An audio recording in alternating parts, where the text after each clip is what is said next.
ലോകം യുദ്ധഭീതിയിൽ. ഇസ്രയേൽ ഇറാനിൽ നടത്തിയ ആക്രമണത്തിൽ കൊല്ലപ്പെട്ടത് 224 പേരെന്ന് റിപ്പോർട്ട്. 1077 പേരെ ആശുപത്രിയിൽ പ്രവേശിപ്പിച്ചു. കൊല്ലപ്പെട്ടവരിൽ 90% സാധാരണക്കാരാണെന്ന് ഇറാൻ ആരോഗ്യ മന്ത്രാലയം വ്യക്തമാക്കി.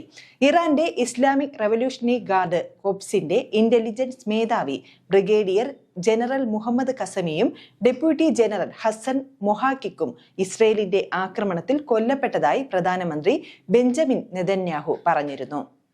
ജൂൺ 13 മുതൽ ഇസ്രയേൽ നടത്തിയ ആക്രമണത്തിൽ ഇറാനിലെ 14 ആണവ ശാസ്ത്രജ്ഞർ കൊല്ലപ്പെട്ടുവെന്ന് ഇസ്രയേലി മാധ്യമങ്ങൾ റിപ്പോർട്ട് ചെയ്തിരുന്നു.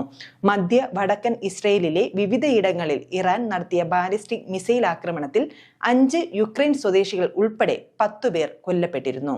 200-ലേറെ പേർക്ക് പരിക്കേറ്റു. ഇസ്രയേലിൽ കൊല്ലപ്പെട്ടവരുടെ എണ്ണം 13 ഇറാൻ ഇസ്രയേലിൽ ഇതുവരെ 270-ലധികം മിസൈലുകൾ പ്രയോഗിച്ചു.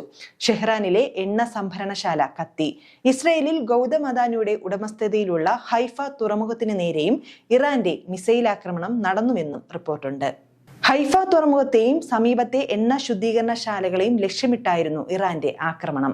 തുറമുഖത്തിന്റെ കെമിക്കൽ ടെർമിനലിൽ മിസൈലിന്റെ ചീളുകൾ പതിച്ചെങ്കിലും തുറമുഖം സുരക്ഷിതമാണെന്ന് അദാനി ഗ്രൂപ്പ് അറിയിച്ചു.